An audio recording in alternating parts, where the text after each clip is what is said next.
Hello. Well, hello, ladies and gentlemen. Welcome to podcast number 43. 43. 43. We're getting up there. Yeah. That's one more than the last one. So, where we last left off. We didn't have to re-record this one. 2 days ago. Hopefully. Or was it 1 day ago? I can't even remember. 2 days ago. Yeah, we had to re-record that. So, piggybacking right off of that momentum, I guess. Today we're talking about the well-anticipated two things we're talking about. Right, okay. Yeah, we are. Yeah, I don't know. It's the Dark Souls of podcast, now on Spotify. TM.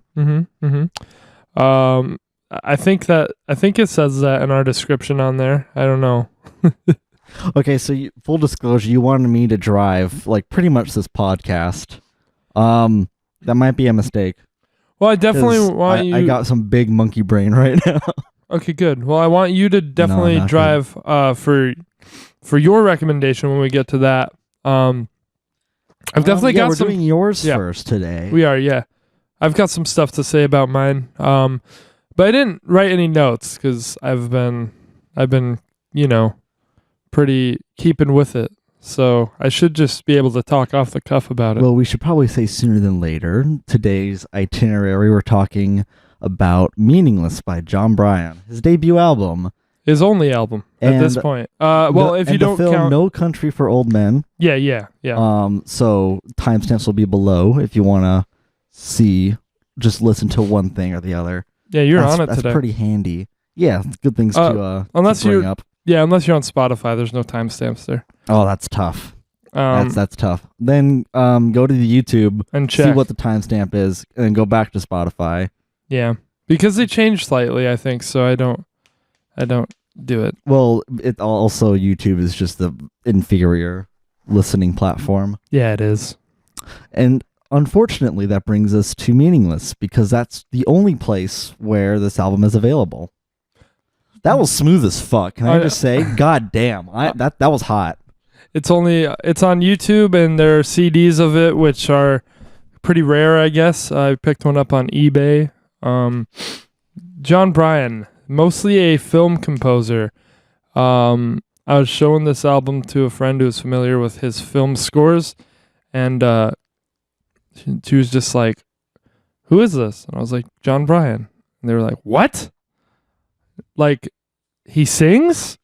Yeah, is he actually singing in this? Yeah, he is. Okay. He doesn't sing... I wrote that in my notes, like where I was going to say, Brian's vocals, but I'm like, that could very well not be him singing, like, honestly. That's him. He just doesn't...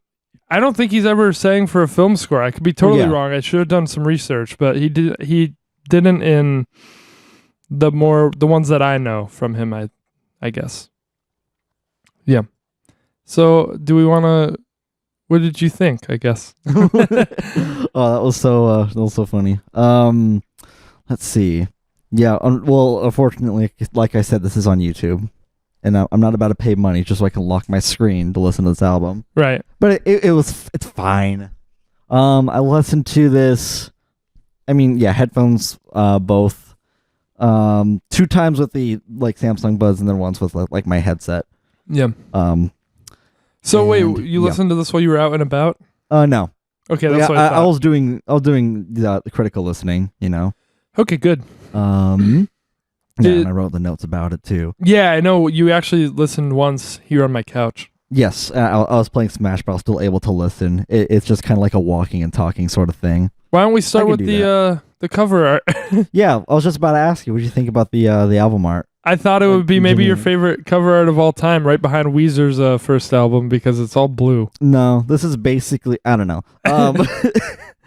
I'm not huge on it. I mean, I can get how the color would be associated with the type of sound that this album provides, overall. I was, even the album, title is lowercase as opposed to his name, which is funny. It's just kind of downplaying, this is more about the music. It's just here, listen to it, I was more making a meme by asking. No, I know. Yeah. But I'm actually taking it seriously and talking about it. Sure. I think it's worth it to talk about the album cover. Sure. He made a decision to put that there, so it's worth discussing. Yeah, why not? I think that's it. Though it's like a shade between Weezer's Blue and Weezer's Teal. Yes. Also, it's like a baby blue. Yeah. But that's a little rough. It seems like it has a texture to it. Mm-hmm. I think. Right. However, full disclosure, likewise with kind of the sound and tone of parts of this album, it's very Beatles reminiscent. It is. So it is. Yeah, I see this album cover and I just think White Album, and then I'm like, you're right. I can see what you're going for, Brian, but like, I don't know, change it up just a bit. No, you're totally right. I didn't even think of that. He did the exact thing, like the place where he put the name and the... Yeah, he put his name, but he didn't put the Beatles didn't have an album title. It was just the Beatles. Wow, okay. Yeah, I should have totally picked up on that. I just picked it up on it now. There's a lot of Beatles here, and a lot of... I hear some Elliot, too. Not terribly a whole lot. But Elliot was also very Beatles inspired. Yes, Elliot Smith. But he like transformed it even further than that. Yeah, these two were contemporaries. By the way, I don't remember if I mentioned that. John Bryan and Elliot Smith. They played together on John Bryan's show. There's a good live performance of mostly Elliot songs of them together. And he's gone on record while Elliot was even still alive, just kind of talking about how great he thinks he is, and mad respect for saying that shit while he was still alive. I don't remember if I told you they were contemporaries. Yeah. Mm-hmm. Your turn. My turn. Yeah. You speak. I wanted to just give a little thing there. This mic cord is because it's relevant. There we go. A cat pooed. I think I fixed the mic cord. Okay, yeah, this is what people really wanted to hear. Yeah, it's gonna smell in here for us. There's a reason why we call this the Dark Souls of podcasts. We get tangenty as fuck. The hardest one to listen to. Honestly, it's not even that tangenty. Not even. Like, we stay relatively on topic. Yeah, we're like right now. I mean, yeah, but we're talking about tangenting. Like a true one would be like if we ended up just talking about Shrek or some shit. I don't know. Or we talk about what do we think about when people tangent on podcasts? I like it. Yeah, okay. I'm like, this is fun. It really just depends. You know, it makes it feel more organic. Just like how I can say, like, oh, I can play Mario Kart now while on the podcast because I got a Switch. Mm-hmm. Do you prefer sine, cosine, or tangent? I guess we know. Okay, fine then. Moving along. Okay. Let's talk about each track. I took quite a bit of notes, like I said. Okay, and I even wrote a little conclusion with a different, with another, like some more, it's added bonus thing, think of it. Mm-hmm. So, jumping right in, without any further ado, gotta start somewhere. You gotta start somewhere. This podcast has to start somewhere. Yeah, go for it. You've got all the notes on it. All I did was my typical sorting of, my category where I would put it. I didn't really proofread it, so bear with me if it does at parts sound a little like what or rambly, but yeah, I did my best. So, opening with an acoustic guitar and vocals, going into larger chorus straight away leads to a starting track, Yeah. I might not have anything to... Yeah. I really like that.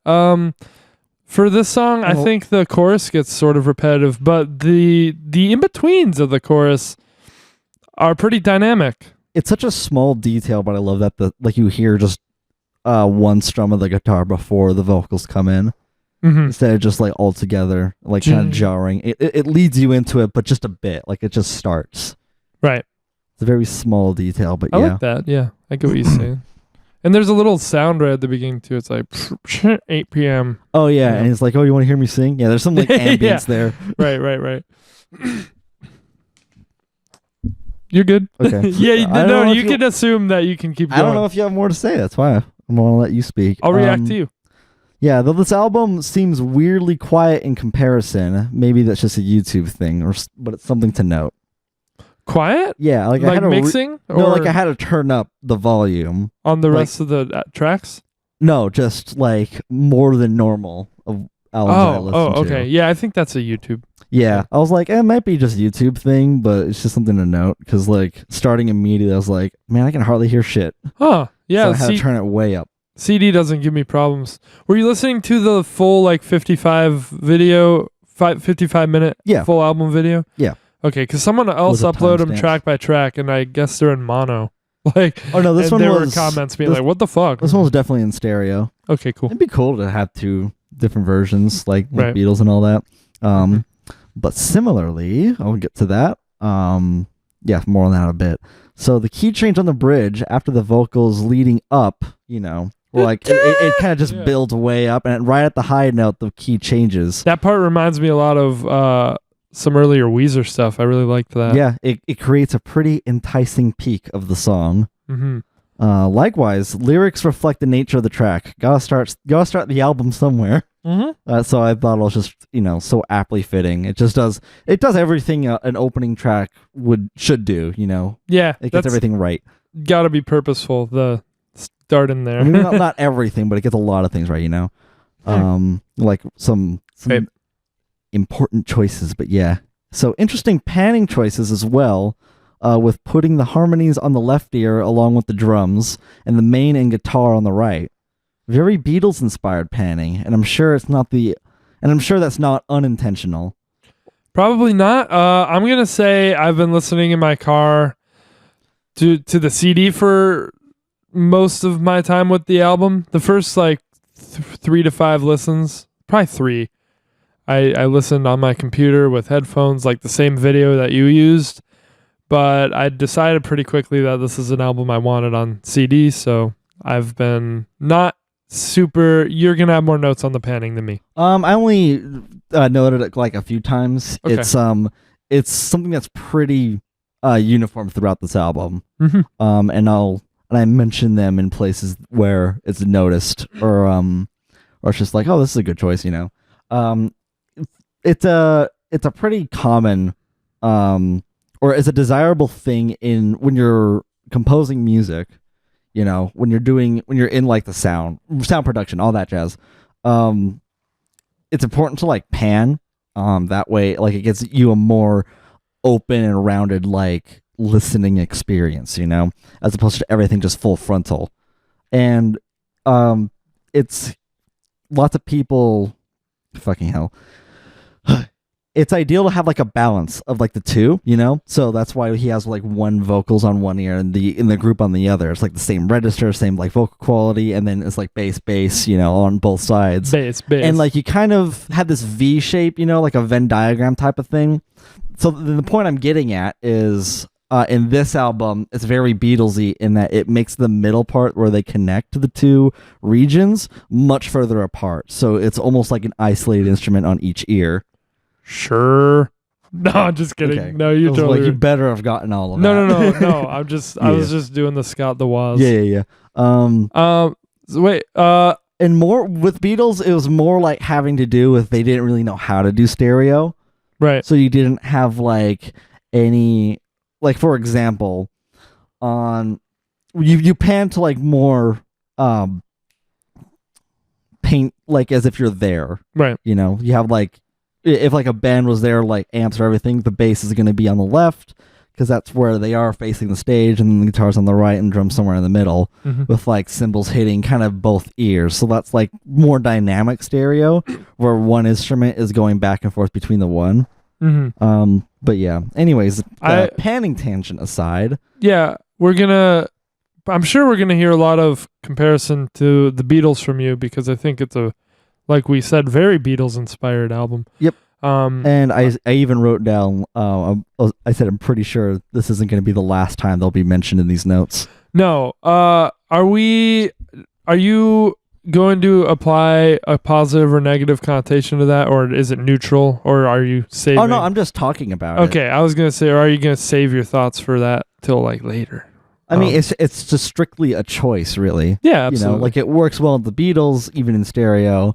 And you can prefer mono. They both provide their own unique kind of listening. Right. I just didn't know what if you were going into this with the attitude like this guy just ripped off the Beatles. No.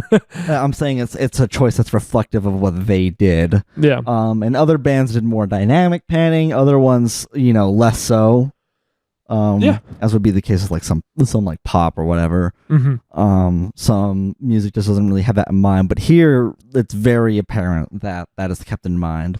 It's a neat little detail, and I think in certain songs it does add, quite a good soundscape. A little bit of variety. What do you think of John Bryan's voice? Because that's going to be a thing on all these songs. Very clean. I very much like it. Oh, you like it? A lot like, okay. It sounds a lot like Lennon and Elliott kind of combined. Yeah, right? He's kind of got that little like more nasally thing that Elliott has, but... So I didn't know. I could see someone not finding his voice as pleasant as Elliott's, and that could like affect your experience with the album. So I'm glad you like it. I like it too. Well, yeah, it's nasalier than Elliott, but he's kind of in like the in between range of Lennon and Elliott, but is leaning also more like not quite as nasally as Lennon though. So like he's like straight in between. Right. Okay. So, cool. Yeah. Love his melodies too. Just in general, I think he's like. He definitely knows what he's doing as far as writing music. That's why he's a film composer, I guess. But that's why he's a very successful film composer. But yeah, he mostly did. He didn't do everything on this album. He didn't do the drums, and there was one or two other things he didn't. Maybe not the keys. I don't know. I had the little makeup of who did what, but I don't have the album in my hand. So right. Yeah, just worth noting. Yeah, moving along. He did most things, though. I believe that, but I believe she's lying. Right. So what do you think of this one? Let's see. Well. Oh, wait. How does the song go? Let me say for the first track, Gotta Start Somewhere. Did you like it? Because that's in my like. Oh no, yeah, I really liked it. Okay, that's in my. I think it's a great start. It's a like song for me. If you're new here, I have love, like, meh, and dislike. Skylar used to have that. He dropped it for more detailed notes. And I'll still like say, yeah, I like it. I love it. Meh. Yeah, sometimes it'll be more clear from what you're saying, I think. But I think, it's just strictly categorize it would I don't know. It doesn't. Some songs just don't fit squarely into that, and I kind of realize that fair. With more with what's that fucking the Linkin Park album? Yeah. Right. That one. I was like, one album we did change your mind. And like a few other albums where I'm like, this was we talked in more detail, Sure. So, I believe she's lying. Do you really forget how it goes? Or no, I was just kind of just wanted to talk about that first. Okay, because pretty great driving songs. Like, here's the weird thing with this one. I really wasn't big on it when I first heard this song, and now it's right off the bat, it's in my love category. I really dig this song. I really dig the lyrics too, but what grew on me first was the melody. But yeah, it's like got kind of an interesting vibe to it, like really upbeat drums. Driving. Like, yeah, pretty fast paced, like pretty interesting beat there. Yeah. Yeah. Most definitely. I'll let you go to town. I think it's a great track. It's great opening too, like where it's placed. So the notes, 16th note rudiments on the drums, hi-hat and snare, with the guitar playing off the rhythm and accenting, and doing the accenting work wonderfully drive the song along with interesting melodies. Right. For those of you wondering what that word vomit is, I'm referring to the yeah, right. Yeah, it's pretty that interesting drum beat you were just talking about. All bass 16th notes, accenting in different parts to give some good syncopation. And the guitar that strums like on the like dun, it's like just accent that driving, so that keeps that pace going. The clean vocals add extra clarity to the melody, making it easy to follow and thus more memorable. Coupled with it sounding oddly familiar. Beatles again? I don't, not strictly. There was part of the melody that I think it only did like once or twice, where I was just like, this sounds like this sounds like another song, really. Huh. Like let's see. What really hit me? Yeah.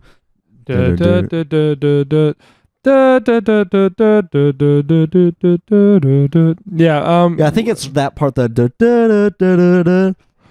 Right. I think that might be just like a kind of more generic resolution to the progression. Yeah. It sounds like It sounds like it might have took like, I don't know, maybe some other melody from the Beatles and just toss it in a blender. What part of this reminds me a lot of the Beatles is the chorus with those wild harmonies. I believe she's lying with all the. We actually kind of harmonized there. Did we? Yeah, I didn't catch you that. have to hear that back. But yeah, that part really hits me as Beatlesy. Wasn't big on that like 5-part harmony or whatever it is at first, but I love the whole song now. It's weird how this one changed for me over time. Did you like this one immediately? Yes. Okay, that's good. It was a nice breakup from the first song. I think rhythmically, tonally too. I knew you were on my second listen. I knew like, okay, he's gonna think this is like he's gonna say this is Beatles with like the group going up. Yeah, I don't think it's. I mean, it's not. I mean, if they do harmonies, it's not strictly Beatles. No, guys, you have to remember I've only heard the White Album. Yeah. Like I can see like it's inspired, but I wouldn't be comfortable saying like, oh yeah, this is Beatles, just because of like the rhythm and tones that are happening. Mm-hmm. They didn't really like do that kind of that type of rhythm, or like more some other tracks. Mm-hmm. But there's lots of inspiration here for sure. Right. I think part of why I was not impressed with this song at first was because I was eager to get to a later track on the album that I knew better. So yeah, it probably didn't mean anything. Let's see. Any more notes for this one? Yes. Yeah, they work wonderfully to drive the song along with this interesting melodic motif Brian set. Yeah. Yep, the vocal melody. Yeah, that's just a continuation of that first one. A compressed wave solo is a great sound choice to make it stand out and break up the rather uniform structure throughout rhythmically. The wave solo? Yeah, like the compressed type of wavy synth sound that is the solo. Oh, yeah. At that part? Yeah. That's the solo I'm thinking of. Okay. Yeah, that's the best I can really describe. Yeah, because it kind of keeps pretty consistent. A lot of times my notes, like the meat of my time spent is me trying to think, how the fuck do I describe this synth sound? Sometimes it's easy, and other times it's just like And there's that weird kind of sharp percussive hit that comes in at that time too. It's like I don't know if you know that at all, but it's in there. It reminds me of like a hockey puck getting smacked or something. It might have just been like a click. Yeah. I feel like I would have. I don't know. Maybe I didn't catch it. Yes. This solo is played again with more acoustic guitar a second time to the end. Right. Like the same solos play with just more guitars and all that to close out the song. Right. And it's pretty cool that it ends on the solo, Like we already got the verse chorus like quite a bit, so I'm glad it just didn't like end on that. I was gonna say the song's like kind of shorter too, which works in its favor, but I realize it's like pretty average, especially for this album at 3 minutes 27 seconds. But for some reason, this registers for me as like a 2-minute song or something with some change. Maybe it's just to me like 3 minutes. Maybe it's just because of how fast paced it is. I don't know. Let's go to the title track now. Okay. Meaningless. So you're digging uppercase both this those time. songs. Both those songs. Okay. Yeah. Inversely, the song is much simpler in its rhythm. Just chord notes on the guitar and snare with added syncopating interspersed throughout. I will say I never loved the Know Your Enemy. I will say I never loved that drum pattern, but I love this song. It might be my favorite on the record. Yeah, well, it's important to like say like just because it like one song did like this rhythm so dirty doesn't make it like a bad choice, and it works wonderfully here, I think. For why do I love this song? It's almost all them vocal melodies. I'll be real. His falsettos are so fucking tight, like so beautiful. Oh yeah, my next note was on the vocals. Go for it. The clean vocals add extra clarity to the melody, making it easy to follow and thus more memorable. Coupled with it sounding oddly. Wait, I think I wrote that for. Yeah, okay. I accidentally said that note for. Yeah, I can't read. Okay. Whatever note I said, I believe she's lying. That's here. This one sounds oddly familiar. Yeah. So maybe you were like the yes. Is that what sound familiar? Because that's what I love so much with like that feels like the melody in this song turns a corner quite a bit instead of giving you exactly like what it could have stayed more cut and dry, but he's not about that. And I really love when it goes to that melody. I should type in a bigger font because I clearly just lost my place. Yeah, it's okay. I think it's on a Word doc, not like the notepad, so it's much smaller. But yeah, you get it. Yeah, I meant like one part in this song, not the last one. Right. I don't know if you looked at lyrics for the song, but this song is very resonant for me. It's like it perfectly describes this feeling that, and same with the last song. If you have trouble connecting with people, then I Believe She's Lying is pretty good for that. But like this song, it's all about kind of, nostalgic feelings and how places feel different and how just everything feels different. Like these places and things were meaningless before we'd seen them together. Like that's the whole concept for this song. And that's like, I'm glad that he put this into words and a beautiful melody, and I love it. I didn't know if you looked into the lyrics at all. But no, but I did pay more attention to them on my second time through. Sure. And overall, I think they weren't terribly special. I think Meaningless was like one of the better ones. Mm-hmm. I would agree. Maybe Trouble, Hook, Line, Sinker. Right. Same mistakes. Yeah. That's just quickly lyrics. We can note as we go, I guess. Really include many lyrics in my notes. But yeah, this one, I think it's got some of the best ones. Like Here's What I Can't Stand. I know that every landmark triggers memories. It's just, yeah.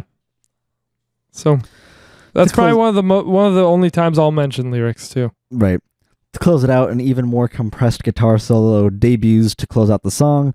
Very solid, but as to the expected, given it's the title track. Mm-hmm, mm-hmm. Given the title track, I expect it to be good, and it delivers. Good. The guitar solo sounds a lot like the one in Taxman. Oh, which is a Beatles song. Yeah, and just the quality of like the it's like so twangy. Like just really compressed. Sure. Like just where like you kind of choke it out or like mute it almost. Yeah, this is a fave for me. So let's move on, I guess. Yeah, same here. Ruin My Day. Ruin My Day. I love this song too. What do you think? This one's like kind of, I guess, the first time that it goes for something slower. Yeah, here it slows down quite a bit. The track focuses much more on the piano and cello, both panned to different ears, to smooth out the sound and tone. At this point, the melody is sounding a bit tired, though. Simple quarter notes on the piano, with the drums sort of being lost, despite the inclusion of a tambourine. Like the drums are kind of just there, honestly. The melody sounds like the same sort of combination of the previous two tracks as well.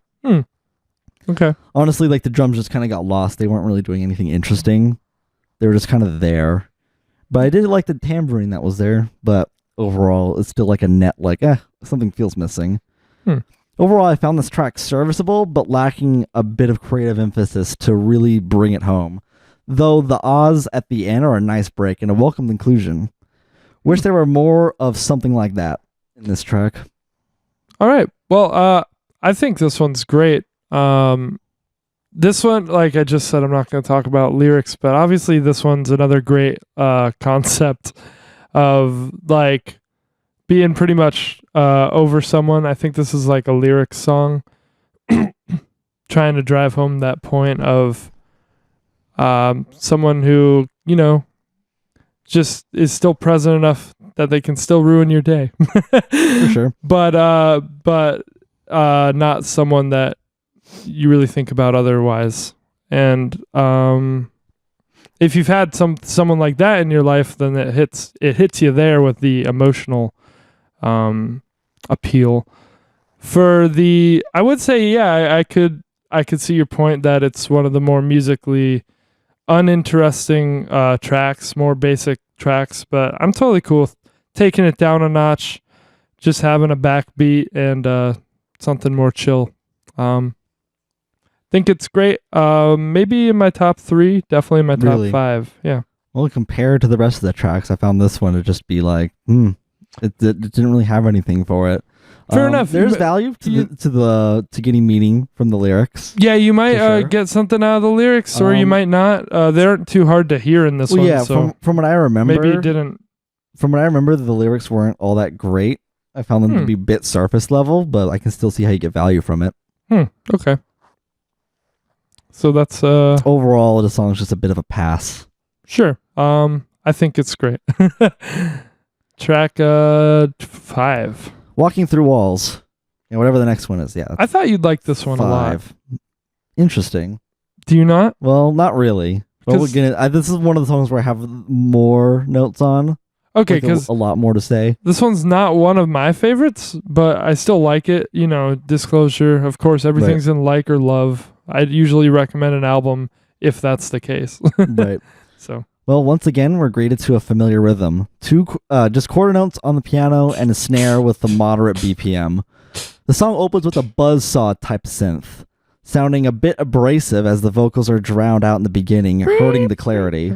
Yeah, there were vocals on the right ear and the buzzing synth, like the buzzsaw synth, which sounds like not like that, but like, higher pitch. Yeah, I get what you're saying. That's all in your left ear. I definitely think it's intentional that the little like whatever affected kind of chorus vocals are hidden in the background, and you're kind of just like, what's going on there? But I could see that. But there are lyrics there, so they're important to a degree. It's saying the same stuff that is said in the verse following, so it's kind of just like a little thing you threw in the background, and I could see it as being distracting to some. Yeah, but if it's opening with that, like, it'd be fine if it was just kind of there to echo. But opening with the lyrics, it's just like we talked about last week with American Beauty when he's up at the drive-thru.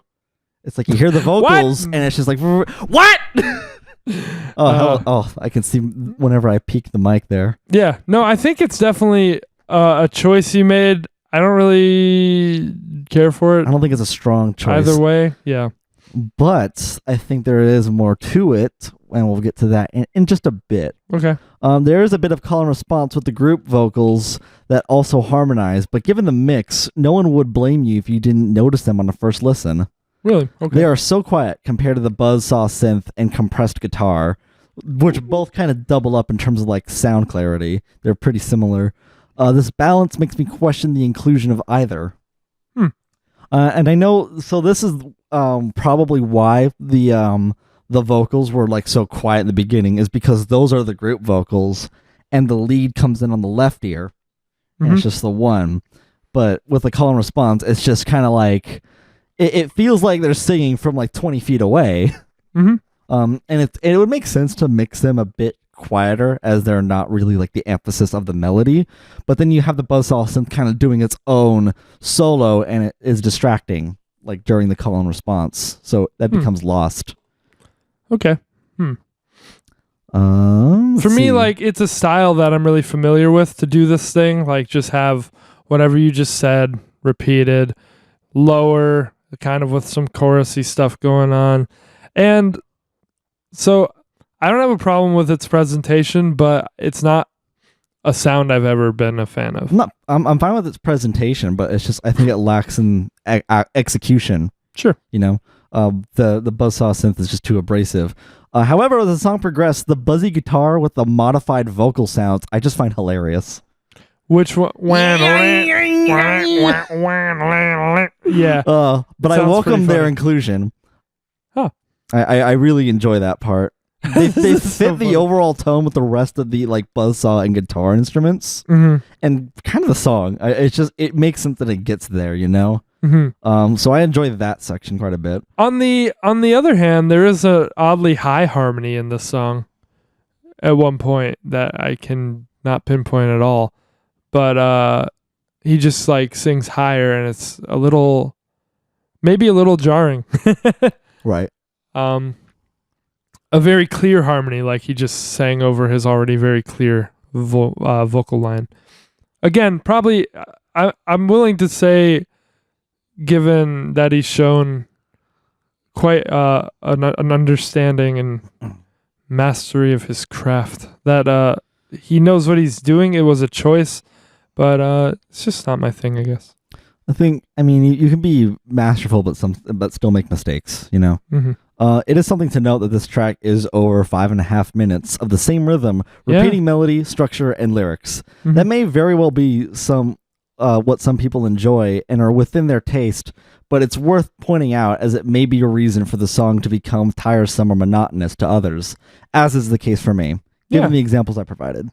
It's one of my lowest likes, but I'm not skipping it or anything. I think it's a low point, this album, for sure. I could have seen this as one that you would jam to, though, so that's funny. Just because it's got that... I can get into it. I can get into parts of it. It's just overall, it's just like, okay, it's like the same thing. Right, what's it called? Like the little honky-tonk, is that it? It's not really honky-tonk, no. Not. That's like what that one Elliott song is. I don't know what... That's like boom, damn, boom, damn, boom. Yeah, no, there's a term for like the sound of this track. It's just kind of bluesy or something. It is bluesy. That's why I said like it's call and response, but like with the hints of it's leaning on the classic rock side of things, which is this whole album. Yeah, you're right. Okay, never really my thing. Yeah, but considering that this all the notes are considering that is the genre and that's what it's going for. I just don't think it delivered. Moving on, we got Trouble. Okay. Look, I don't want Trouble. Okay. I don't want it on this album. Okay. I'll take it. All right. What did you have to say about this track? Trouble? I think it's a good track. I think it is repetitive, but it very much works for me on this one. A lot of the repeated but like his falsettos are just that bend down. His falsettos always work for me. And even there are some sounds in the background that double up on it to kind of make it sound like his voice is flowing more effortlessly. Yeah, there's an interesting... It's a compliment to it. Interesting kind of... There's no chorus, really. It's kind of... He repeats the verse a bunch, and then there's like that instrumental fill. Do, do, do, do, do, do. I changed the key, but... So starting out, the acoustic guitar and flute section are a great introduction, especially leading into the light vocals. Is it trouble? Yeah. Absolutely great melody here, working off the melody the flute built, not being quite the same, preventing from it becoming too repetitive. Right. Okay. I agree with that. But I thought I could see someone saying this song just goes a lot. Well, I mean, in the verses I'm talking about, where it's more, it's kind of reminiscent of the flute melody, but it's different. It's like the same notes, but kind of just shuffled around. What it sounds like, didn't fully take it apart. Yeah. Also, there is a synth sound I included. I find difficult to describe, but to try to summarize, it sounds like it is trying to imitate the flute sound, but given the nature of a VST instrument, it sounds like its own unique character. Overall strengthening the tone of the song. So you like this track, I guess? Oh, no, that's great. I like, as it goes towards the end, we get that like, like the drums stop and come back in. Yeah, it also... Big fan of that. It's also got quite a bit of the modulation on it. And there's some like kind of modified string sounds, but they're only there for that instrumental motif. They quickly fuck off like at any other part of the song. So I didn't write them down, but they are there. It's a great song. Great track. Great track. Great falsettos. And just his the way his voice goes from high to low is always very appealing. Oh yeah, he just bends like effortlessly. I think that's one of his strong suits. Cool. So hook, line, and sinker. Okay.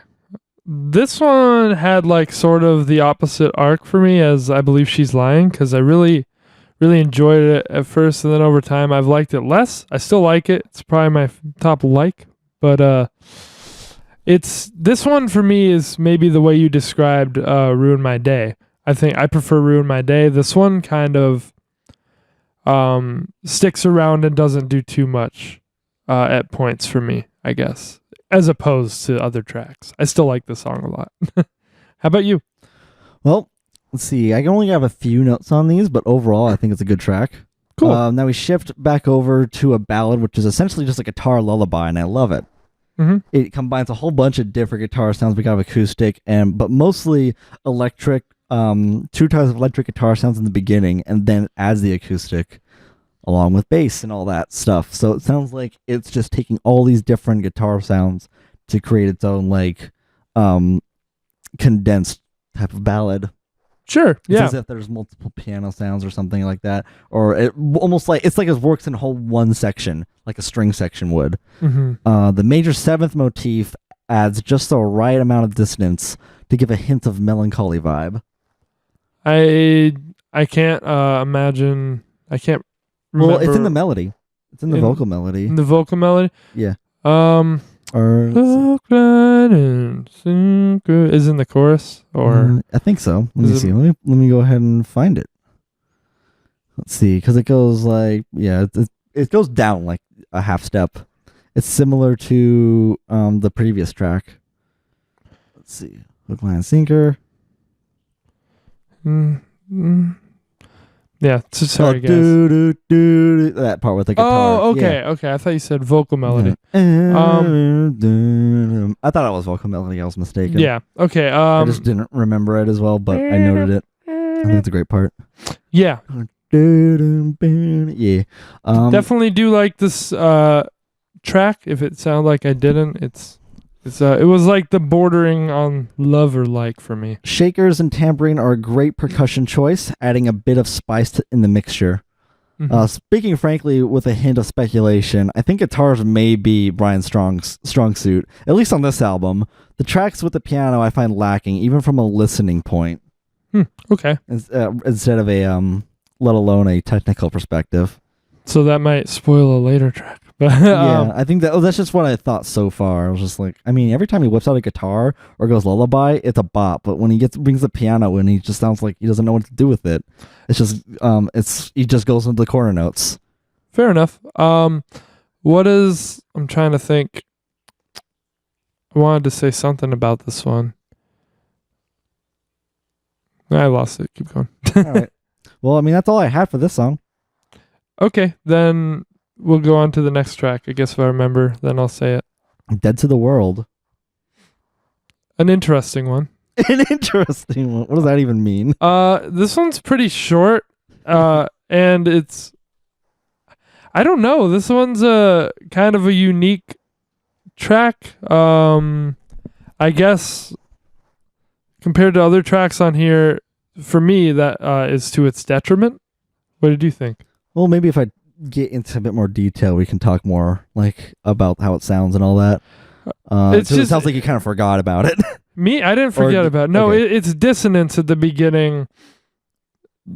It doesn't quite do it for me, and then you have like this little salsa kind of thing. Right. The song starts out the gate with vocals and echoing synth and muted bass and drums, adding woodwinds later to boot. Yeah. So those are all the sounds there. Are you dead to the world? Yeah. What is he hitting there? Like it's kind of dissonant. I think it's let's see. Which I use dissonance a lot in my own stuff, and I don't have any problem with it by nature. I actually love it a lot of the time, but something about the melody in this one bothers me a little bit. I don't know why. It sounds like the sixth. Right. And if he does go to that, then it would make sense to right when he hits that note, shift to a minor chord. Right. Which may sound weird being the peak of a song on beat 2. But I do love on the second chord, I mean. I do love when he switches from that into like like when he goes into those falsettos again. And then about halfway through the track, it's a shorter track, 2 minutes and 23 seconds. It changes entirely. Like, yeah, I was just gonna say, it seems like the song seems like the start to a song that will later build to a peak at the chorus. However, after only a few verses, it shifts into a guitar and cello ballad, which feels tonally out of place. On my first listen, I thought it transitioned into another song. It's very interesting. It's just completely different, yeah. I'm going to say I prefer the second half of the song, but it's like the transition is definitely just something he was just playing around when he wrote this. He was like, yeah, sure. Yeah, I simply find it strange that it was working with these different sounds and didn't go anywhere with it.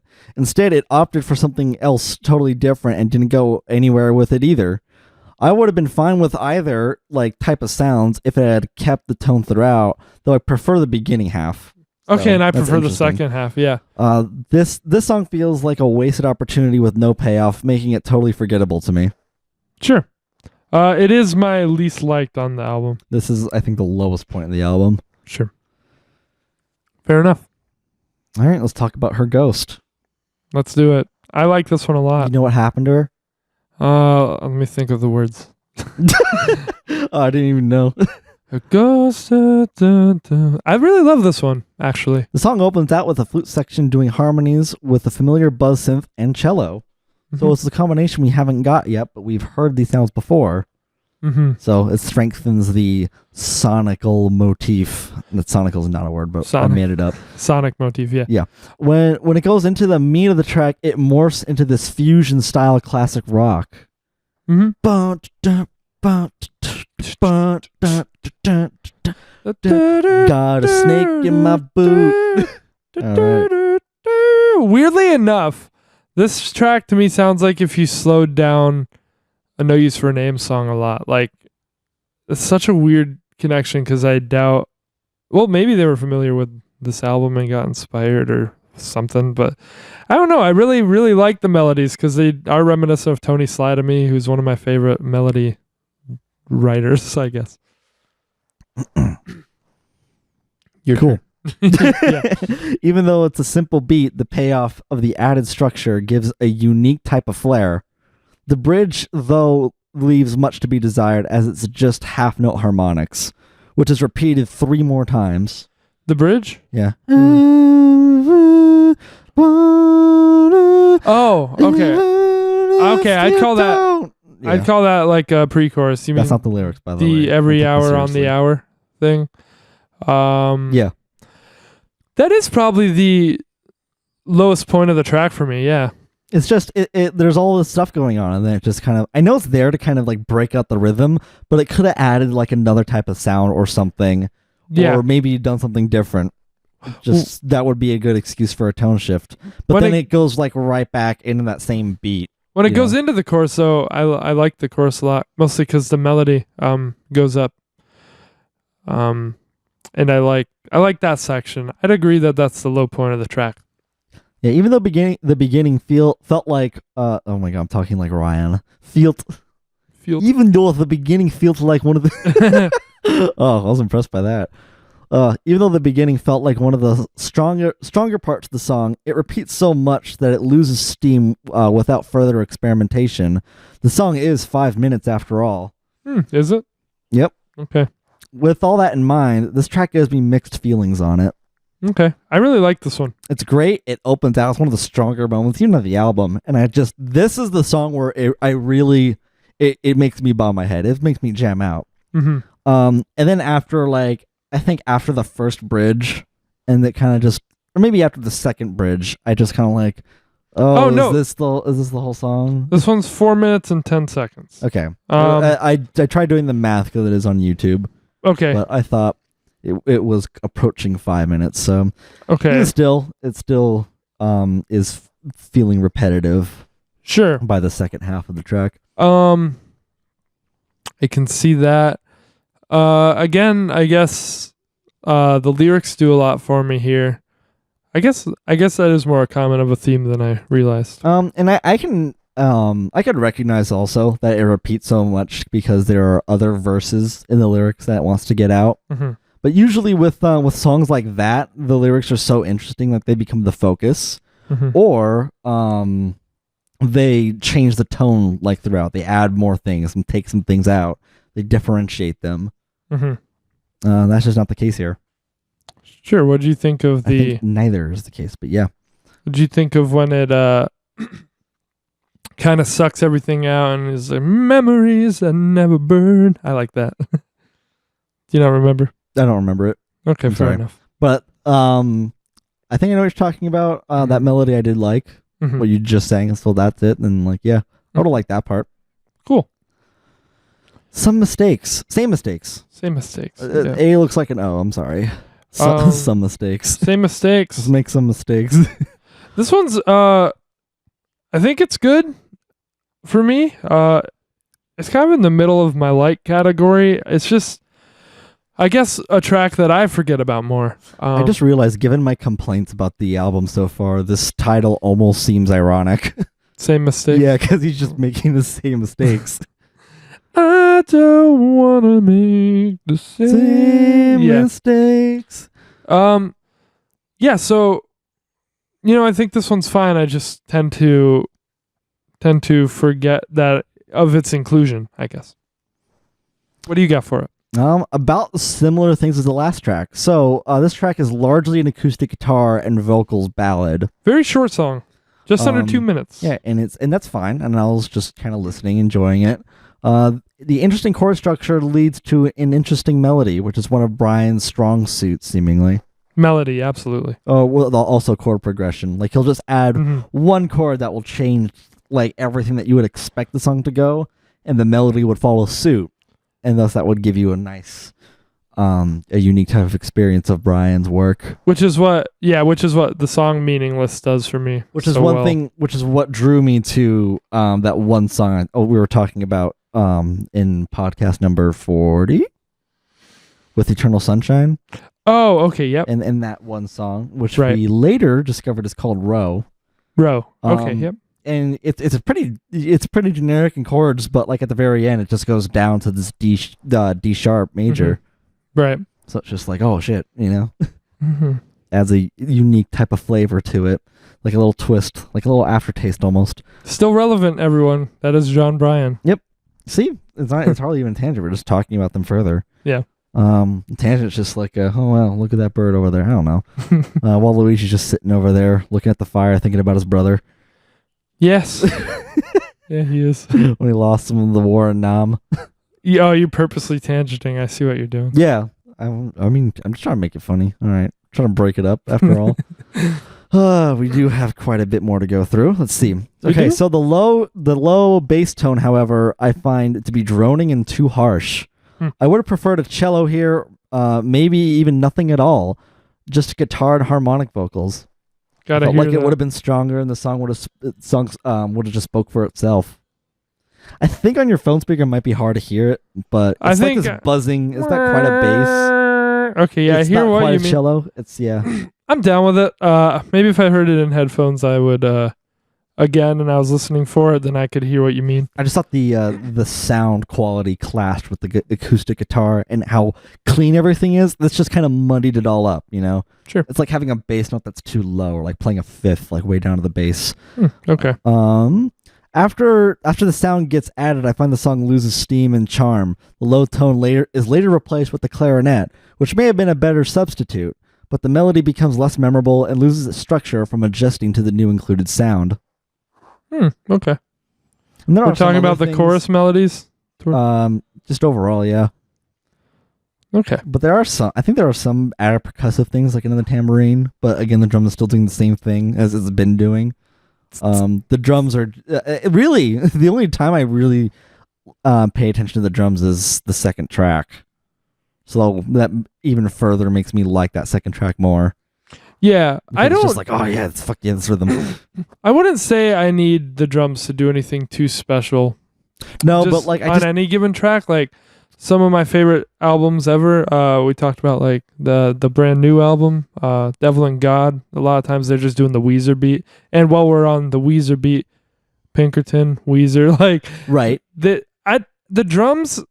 I think give you a lot of examples from Pinkerton though, where the drums are doing something. They cool. They do, yeah. And Pinkerton, or Pat does something like a pretty neat fill, or just added beat. No, I agree. But when you think of their other stuff that like Say It Ain't So or Island in the Sun or anything, like a lot, and like Jesus Christ by Brand New, right? Just a lot of times, I want the drums just to kind of be a solid backbone. Sometimes, like I'm not opposed to drums doing something crazy. Definitely not something that needs to happen, though. I think it just needs to suit the song.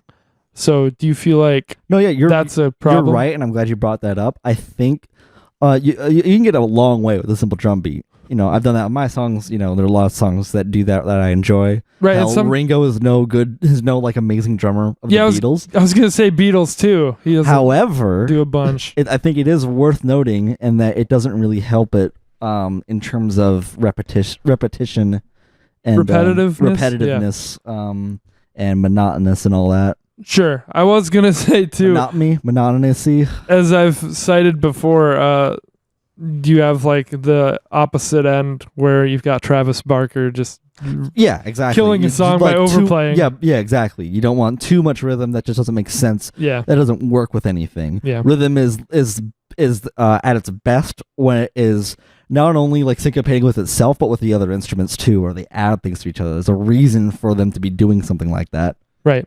Okay. So there we go. Little drum notes. Yeah, even a little bit further in terms of rhythm and all that. Good stuff. Let's see. I feel like we can extract what your thoughts on the final track are. Let's see. Overall, to sum up this track, overall, the first half of the song is great. Looking forward to where it's going to go, but it becomes monotonous and forgettable. First same mistakes. Okay. Yep. And now voices. Yeah, which I would assume not a favorite of yours. Oh, no, this is my favorite. Are you kidding? It's okay. Well, it's... For reasons I'll get into. It's piano. Well, let me start off here.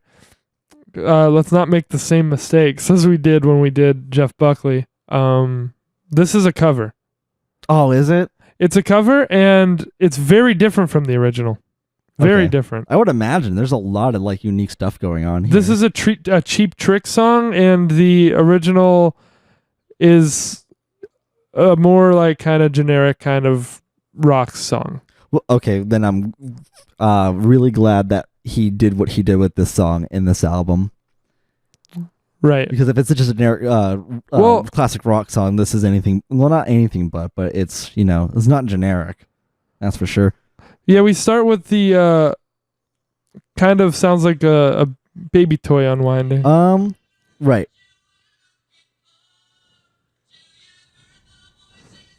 Yeah. No, that sounds a lot like Beatles. Okay, the Cheap Trick version. But I'm not really big on it. Yeah, I'll show you the whole thing later or something, but I'll just prefer this version. So, yeah, this track opens up with music boxes, backwards piano, and scratching radio. Yeah, it was an interesting touch. Making it almost a creepy overture for the finale. Mm-hmm. It pays off when the piano comes in, becoming the sonic resolve to the dissonance. To the atmospheric dissonance. And it comes back to the heard your voices in your ears.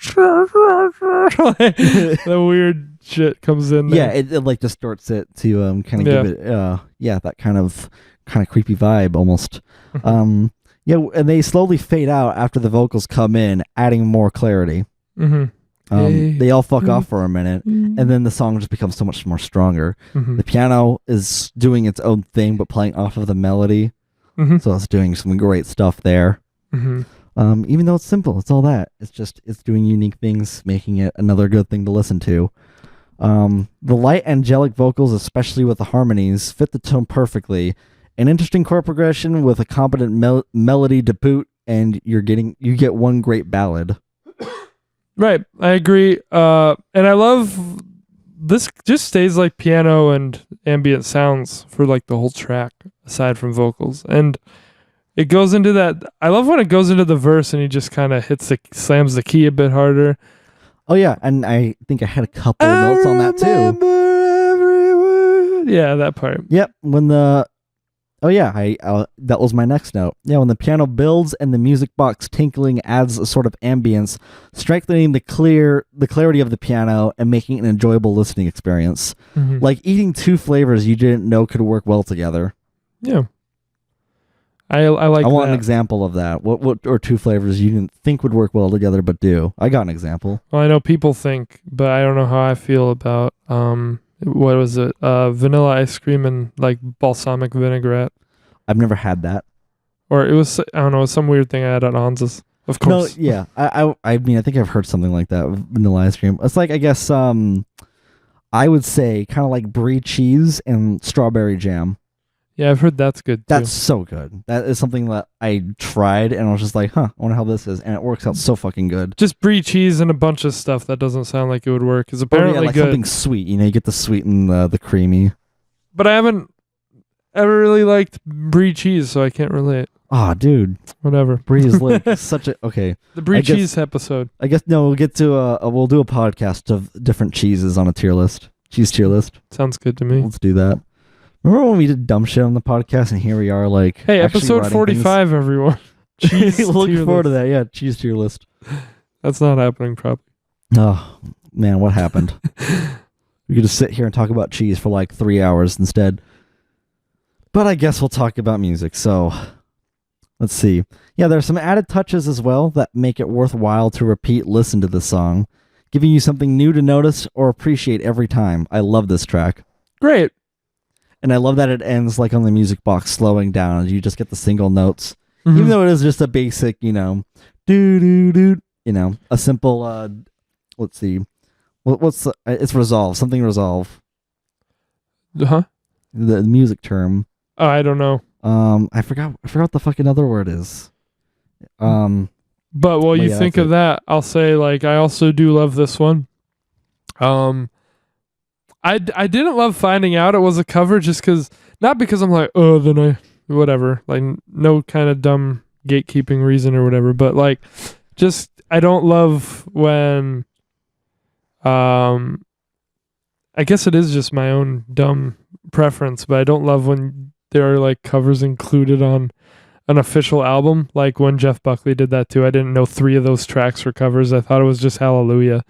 But and also it's the last song on here, which is something that I also don't love when I go to see a band live and they finish with a cover. And so it just saddens me a little that it's the final track is a cover, but it doesn't take away from that. It's a solid ass track. I completely agree. Yeah, it is solid. When I first heard it, I was like, usually I'd love something like this, but this one didn't quite do it for me, and then it grew pretty quick. I love it. So kind of the same arc as track 2. I believe She's Lying. Cool. This album kind of has a trajectory of having all the more upbeat tracks at the beginning and then slowing down as it goes. There are some ballads there was some slower stuff. There's shuffled. Yeah. I feel like there's some slower stuff in the middle too. Yeah, but cool. So that's that. I guess that's that. Cool. At least that's the track by track. Yeah, if you had any closing thoughts, you can go for it. Yeah, like I said, I wrote a little bit of a conclusion. Yeah. Because I felt as though this album kind of needed it, there are lots of mixed feelings on this that I needed to get across. Sure. So with this said, I'll come to some form of conclusion, final thoughts, as well as a bit of insight as to what I judge and some things like that. Sure. So that'll be a little bit of a bonus on this. So without any further ado, I hope I provided a bit of insight with my reasoning. I try my best to find proof or examples of what I claim, all while keeping in mind things that are subject to taste. That said, the examples themselves are things that are irrefutable as they are present in the songs. Certain elements may vary to each person, but these are trying to be an explanation as to why someone could feel this way about a certain track. In some cases, that happen to be true in mine. With that all being said, I think at best, this album will provide you a meaningful listening experience, boasting a variety of chord progressions and melodies with their own unique instruments and choices. You'll be fascinated by the melody and chords while jamming out to a moderate groove topped off with a great solo. Other times you'll be enamored with the beautiful vocals and soundscape of the ballads, drawing you in, putting an emphasis on the lyrics and emotion. On the other hand, at its worst, this album is a milquetoast listening experience, reminding you of other songs and artists that you felt did a certain ideas or tone better. Every song will sound identical with similar rhythms and keys leading to fairly monotonous impression. In conclusion, I think it's a fine album. I go to such lengths to discuss the flaws and the issues I take... Let me start that sentence over. I go to such lengths to discuss the flaws and issues I take to provide you more insight and substance to my reasoning. If you are a fan of classic rock, this may very well be worth checking out, but out of curiosity, or to experience the peaks this album offers, that's enjoyable. But while that is enjoyable, it's not quite at the level I'd want to recommend. Sure. Strong 6 to a light 7. Cool. What do you want me to log for you? Go ahead and mark it as a light 7. Cool. I think talking about it is more or less a net positive experience. Cool. So for me, it's more like less classic rock and more. Well, I don't know. I guess it's whatever you would describe like Elliott Smith's Figure 8 as. I'd say if you love Figure 8, check this album out. And I think it's generally a great album. I don't think it's perfect. I'm glad I picked it up on CD though. And I guess I wouldn't recommend picking it up on CD unless you want to pay more than you would for an average CD because it's such a rare album to find. It's a cool collectible. Yeah. It's a neat hipstery thing to have as a music fan lover, all that. Things classic rock. Right. I'm going with an 8 on this one. How do you think it stacks up to what you heard in some of his film scores? He did Eternal Sunshine in Synecdoche, New York. Let's see. I don't know if you've seen Paranorman, but he did that too. I don't remember a lot of Synecdoche, unfortunately. Right. But I really do like the stuff that is in Eternal Sunshine. Listening to them isolated. Mm-hmm. I'm not super huge on the theme of like of it itself. I really like that one. It's more just taste rather than having to do with anything. So I think that soundtrack and what's there are quite a bit better than what's on here. Oh, cool. But the highs on this album are nothing to scoff at, like I said. Right. They're genuinely good stuff, but the lows will leave you wanting more. Cool. Sounds like it had a pretty strong opening for you and a strong finish, and then kind of the middle threw you off. It was just kind of shuffled, ups and downs. Yep. And some tracks with mixed feelings. Cool. Okay, guys. Let's move on to your movie recommendation. A big one. Directed by the Coen brothers, who we've talked about before with The Big Lebowski. This is a very different movie from 2007, 30 years after Eraserhead. Wow. No Country for Old Men. Very, very big movie. Big boy. Very big boy. Like I said, I've been wanting to get and see this movie for a long time. In contrast with the album that nobody knows, this is something everyone knows. There you go. That's the through line. Yeah. the fact that they're opposites. Yeah. So these guys did the Big Lebowski. But not really. Yeah. They also did Fargo and Burn After Reading. At least those are the ones that I've seen by them. Now I've seen this too.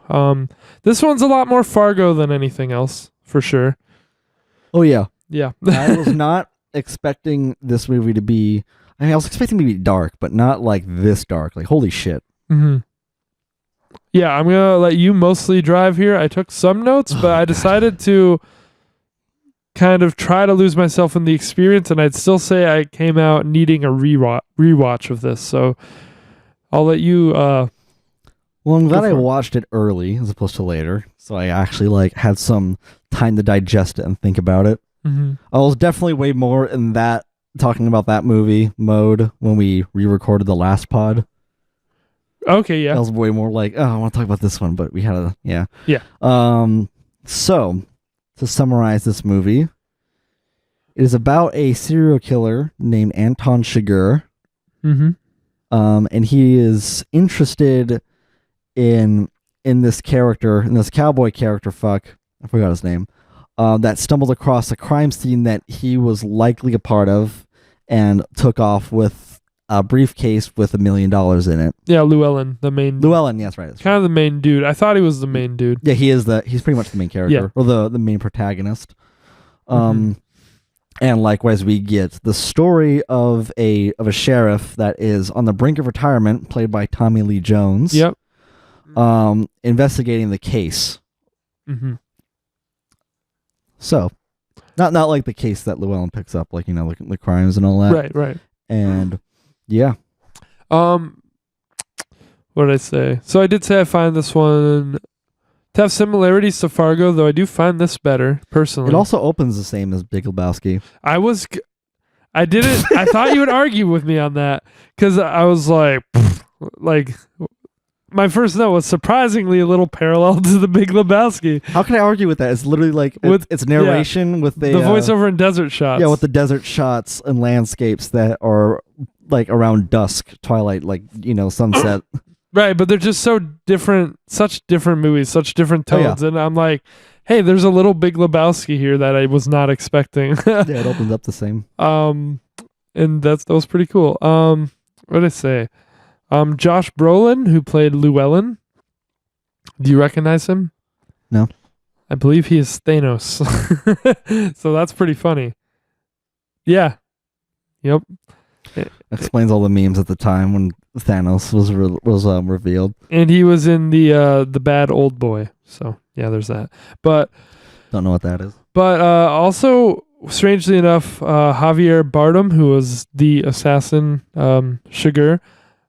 For some reason, like for the first little while, I couldn't shake Joaquin Phoenix from looking at his face. I can understand that. He has like the same hairstyle where it's like parted down in the Joker, yeah, and as well as Joker. I mean, Joker is much more greasy. Yeah, right. Actually, hold on. Joker's kind of slicked back sometimes. Like his hair is like kind of different. Yeah, it is different, but like I see it in his face mostly. Actually, if anything, I saw Annie Wilkes. Huh? Okay, I saw a male Annie Wilkes. I'm not familiar. Misery. Oh, okay. That's pretty interesting. I got her name, but I couldn't remember Llewellyn. I mean, it just shows that I obviously care more about antagonists. Right. Yeah, imagine how different this movie would be if that was Joaquin Phoenix. But I think whoever played the guy who played Anton just did it immaculately. Yeah. It would be cool to see Joaquin do it, but this is like this is canon, This is Javier Bardem again. Yeah, I don't know. It's hard to picture any other actor doing a better role or better performance than here. Sure. This is just sheer facial expression is fucking terrifying. So oh my god. I'm gonna again let you lead because most of my notes were right there, and then some stuff later is just right about. Well, we open up with Sugar getting arrested, and it's very it did its homework on like the whole visual rhetoric type of thing. It's almost like a comic book, where we don't get to see his face, and it just talks about. The narration is let's see, Tommy Lee Jones' character talking about Sugar. I'm pretty sure. Yeah. Just talking about like the eel within him and all that, like all the shit that he's done. At the narration, yeah. So yeah, it's a really strong choice that we don't see his face, and even in the next shot when he is, at the police station, his face is still blurred. Yep. At least I don't think we see it in between there, do we? Like, we don't see him in the cop car driving. It's still like obscured. I don't believe so. I think the first time we see him is after he strangles that officer. He slips his legs underneath his cuffs, playing on him not just the guard being unaware. Yep. It's him being young. Comes up behind him and strangles him in a very extended scene, very uncomfortable and brutal and dark. But the thing that makes it stand out and that makes the scene feel even longer is the expression on his face, on Anton's face. Right. It's just such a mix of emotions. Like it's fucking that chilled me to my core seeing that in that context. He is with all the build up and that's the introduction we get to his face. Like that's like that like takes notes from what's it? Some DC comics, honestly. Right. He is quite the psychopathic dude. Like that was like a reveal of Joker's face in a few Batman comics. Mm-hmm.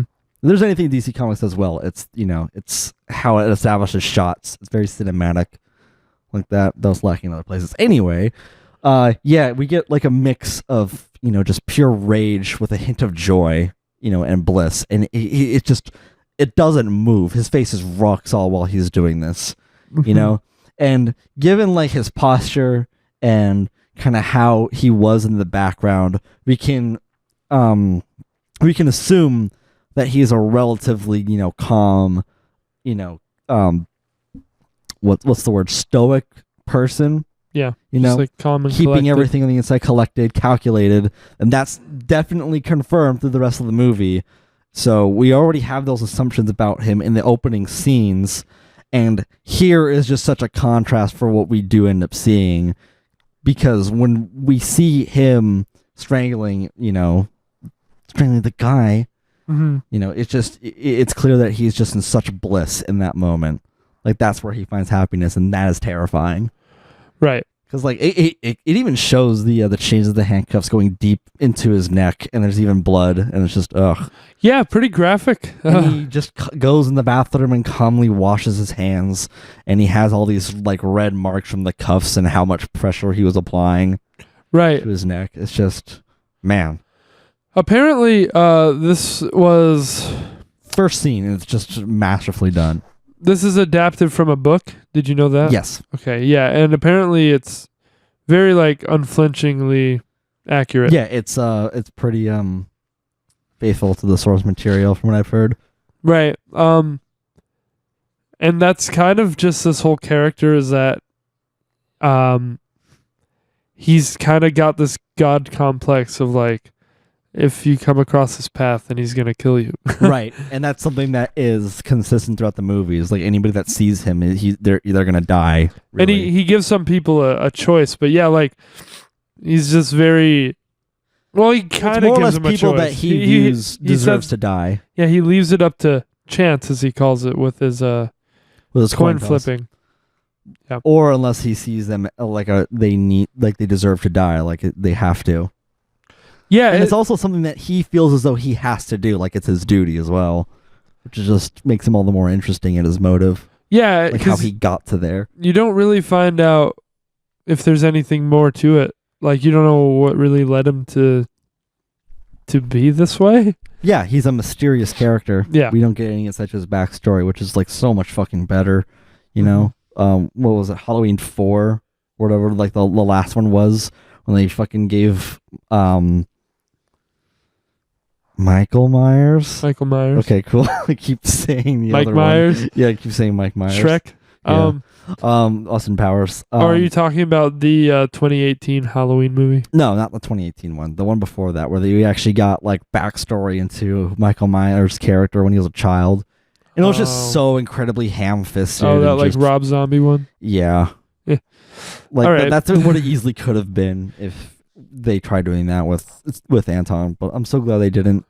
They made him just a mysterious force of nature that even just seeing his presence on the screen makes the viewer feel just an intense amount of dread of what's going to happen. Right. You know, it's almost like his look and presence just becomes the embodiment of death. Right. The film gets like strangely less violent as it goes too, because it kind of starts off showing us everything, and we see less and less as it goes. As far as Anton's murders go. Yeah, and I think it's more out of like suspense, you know, where it's just like, oh, when's the next kill, you know? Right. It establishes that he is just this cold, ruthless killer, you know, like, and he is so calm and collected about it. It's just terrifying. Like when he steals the cop car and then pulls over this random driver who's just an older man, and he even thinks he's a cop, and he's like asking what the compressed air can is, and he's just like, "Would you please step out of the car, sir?" You know, just being super calm, smiling even, and he's just like, "Here, hold still," and then just fucking it's so He's entirely so eerie of a weapon. He's entirely self-sufficient as well. Just like no matter the situation, like even when he gets shot at like later in the film, and he just takes care of himself and just is unflinching. Like he's just super stoic and has a steady hand, even though he's operating on his own leg, which is questionable, but like not outside of his character. Oh, there's questionable things, but like this, I still don't think you're supposed to watch a movie and not have any room for suspension of disbelief. I disagree with that. I don't think I had any suspension of disbelief during Joker. During Joker? Yeah, or in I guess The Shining as well. I think lots of films. Whiplash. I did. I think for all of the above. If you want to get into that, but that's like crazy. But I don't think that's a negative. I think that's what art is. That's storytelling is. What I mean by suspension of disbelief is like, I'm not quite sure that can happen, but that's fine. Yeah. There are different degrees of like, this is stupid and this is like, it strengthens the character, and that's the case for Anton. Right. But I mostly am referring to like it as being a negative, as a contradiction or a contrivance. Yeah, that's what I mean by that. There were none of that. His ability to be Terminator basically in this film doesn't bother me. Even though I don't find it that realistic, it's a powerful character, it's a powerful depiction, and that's what is important to the piece of film to me. Right. And there were a lot of, serial killers in history, especially given the time period of the 80s where they just were never caught. Mm-hmm. So it's not like he's indestructible. Right. But things like just how he is shot at that one point, and they pull the classic like he's behind a car and then he's disappeared after he got shot, so he should be moving pretty slowly unless he's like superhuman. But this isn't. Well, he does take a while to get to him, so I didn't find that unbelievable that he got away. Like if he's calculated, he would have like anticipated any escape points, where he could go.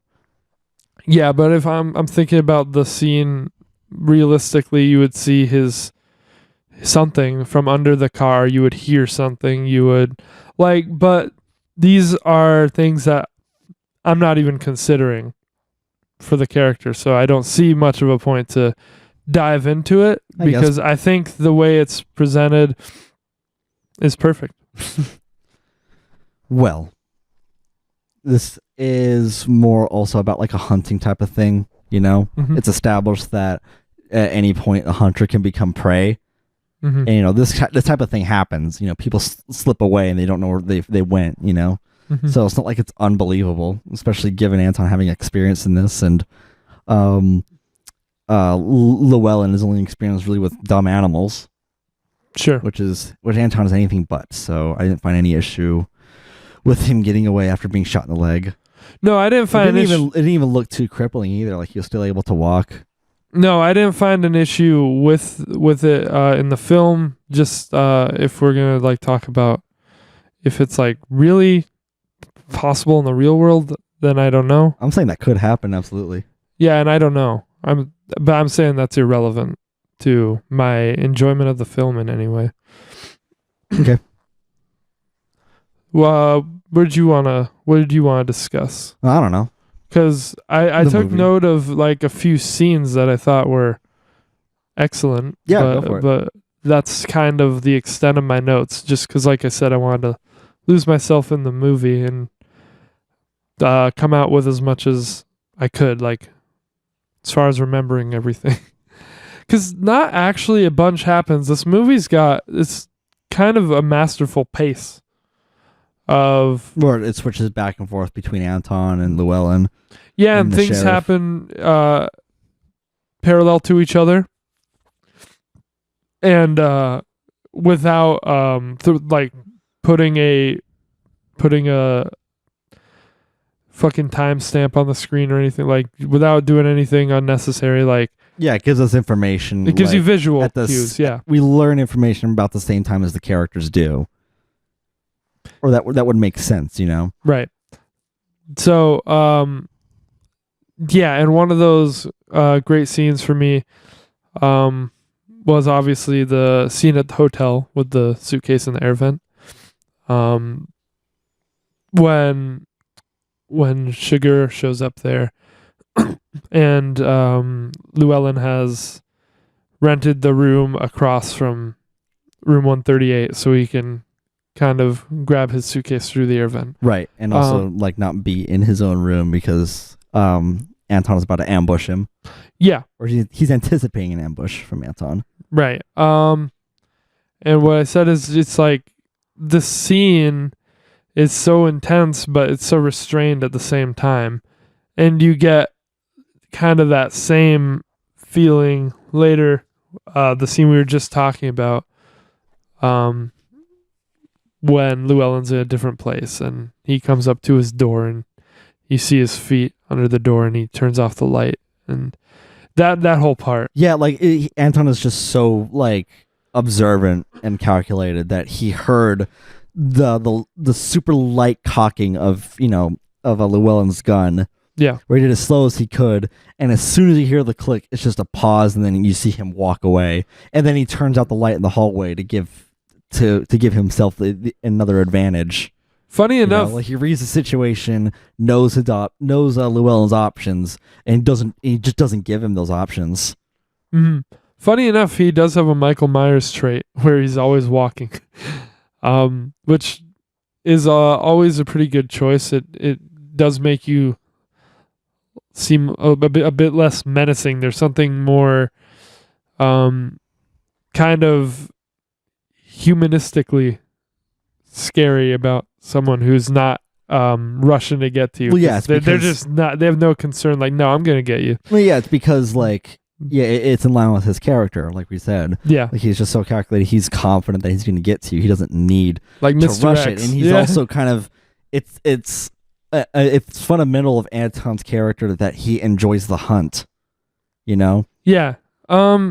Like, and that's not to say like running either is strictly not intimidating. Nemesis is intimidating as fuck in a full sprint. It can be, but I actually found Mr. X more intimidating. Well, if we're talking about Resident Evil. Yeah, and I agree, but that's for different reasons. Right. I like, yeah. But back onto this, I don't know why I hadn't thought of this before.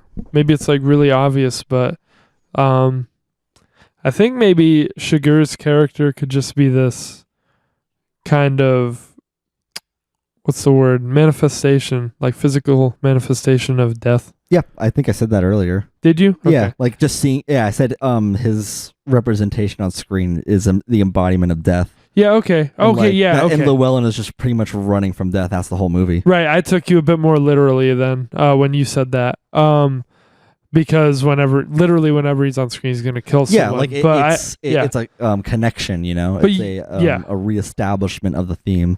I hadn't thought of this idea that just like he's literally the embodiment of death could come for anyone at any time. Yeah, like you wouldn't come to that conclusion if the movie didn't establish that he can come for you anytime and that he will do that and he'll deliver on it. And he will, and it's chance. Like there's the element of chance anyway that he throws in, but it's still not really fair. And that's what's innately human about him as well. Like that's the flaw in him, right? Is that it's a paradox that it eats itself. It's a snake that eats itself, right? And that makes his character a lot more thematically like justified. Like if you're wondering, like if you feel like a hole in the film of like, but why does this happen? Like, why should I care that this guy's just a lunatic or whatever? If you like kind of see it through that lens, it could speak to you in a whole different way. So that strengthens his character for me to look at it like that. To look at it as like he's just some lunatic, or no, that he's this embodiment. Oh, right. Okay. Like, because I hadn't thought of that before. Purpose in the story and how it pretty much single-handedly establishes the theme of that. Yeah, because that was something that like I didn't fully comprehend. I think when I was watching, I was trying to figure out like if there was going to be some like deeper connection, or if it was just supposed to be. Well, there is a bit of deeper connection too. And I want to touch into that too, because he's similar like to Llewellyn too. Mm-hmm. Like we're introduced to Llewellyn as him hunting some deer out in the open. Hunter and hunted. What does he say? What does he say? He says, "Hold still." Does that come he back? Said, "Hold still for me." Yeah, Anton said that to the guy. Okay. In the car, like that's one thing to notice. Right before he shoots, right before he makes the kill. It's the hunter becomes the prey. Hunter becomes the hunted. I see. See. Some deep shit in this movie. Definitely. A lot to appreciate. Not terribly there. Deep, but it's there. It strengthens it. There are like a surprising amount of parallels to Fargo. Also, like I said, you haven't seen that movie, huh? Nope. Okay. Speaking of which, I've also realized that I didn't have a recommendation today. Well, that's okay. I haven't even thought about it in between because we've been talking. Yeah. And I've been using my brain, so fuck. You'll think of one. You might need to edit it so I can actually have a minute to think. We'll see. We'll make the adjustment if we need to. Shit, what was I gonna say? Yeah, which is funny because on Fargo, because Fargo came out before the book was written, as far as I know, and then this movie came. And just some things in common. There's kind of this Anton in that film as well, sort of a mirror of that character, and a guy who inherits a lot of money and needs to hide it and shit. Like, without spoiling too much, just some basic plot beats are very, very similar between the two. Pretty cool, right? Especially considering the writer of this book that this was adapted from is a totally independent force from the Coen brothers. What else do I have? Because I really did love that scene at the hotel. That was one of the most interesting, intense parts. Oh yeah, that was like one of the peak in terms of like suspense. Are you talking about conflict? The air vent scene or the one that turned into their chase? I was talking about the air vent scene. Oh, okay. I was talking about the chase. Oh yeah, the air vent is like, is tense in its own way. Both of them are the really highlights. Anytime Anton is nearby, it's fucking tense. So like that just shows a strength of the character, really. Those are the highlights of this film for me. Woody Harrelson was in this movie, and I liked him. Usually, I haven't seen anything that great that he's been in, so it's cool to see him in this being good. Cause he's in like Zombieland and stuff. Yeah. Yeah. I think I've seen that and I wasn't really big on it. Yeah. Oh yeah, that's the one with the Scott Pilgrim dude, isn't it? Yeah. Oh yeah, that's such a that is such an early 2000s type of movie. Like the girl with all the mascara and shit. It's like they saw Shaun of the Dead and tried to do the Edgar. They're like, let's do Scott Pilgrim. Let's make it Left 4 Dead. Yeah, which is also Edgar Wright. It's I don't know. I think they saw Left 4 Dead and they were like, let's make that into a movie. Because there is a carnival level in that game too, so they probably were like, yeah, let's do that. But it's the early 2000s, so we gotta have this fucking type of music and shit. You know exactly what I'm talking about. Mm-hmm. Now, back on the movie. Correct me if I'm wrong. The two sheriffs at first, like Tommy Lee Jones and the younger sheriff, are kind of like your source of comedic relief for a little while. Oh yeah, I found the younger guy to be fucking funny. Right, okay. Because it was just like, jeez, God, there's dead bodies. No, fuck. So that was intentional. And another parallel to Fargo, because the sheriffs in that are very much the same, and they're kind of the relief, because they're all just like, yeah. Which is a very famous kind of thing. People say it like that now. But, so having those comedic relief sheriffs for the first part of the movie. They're not like strictly comedic relief. No, they're all lighter in terms of tone. Mean. Yeah, like as you go, you see the younger sheriff less, and Tommy Lee Jones is obviously not played for comedy after a certain point. Yeah, well, they still are a lighter aspect of the movie, One like Even pretty though I much was just like, I want more Anton, but like the fact that we were getting these other scenes kind of like built him up to when you saw him next, and it delivered. Pretty much, they are the light aspect of this film until you get, no, they're it. It's just them. There's not a whole lot of characters. It's a pretty bleak movie. Yeah, there is like a lot to work with the characters already. Like you don't need any more than that. Speaking of which, one thing I want to talk about is that this movie has no music. Yep. No score, which is a great choice. Instead, it uses the sound of the wind to establish like whenever Anton is like, doing something, or like there's any moment where like we're reflecting on life. So think about that. Like that's the type of like, it's a motif thematically, one thing that music would aspire to do, or any good soundtrack really, any good film scores, like take Star Wars, things like that.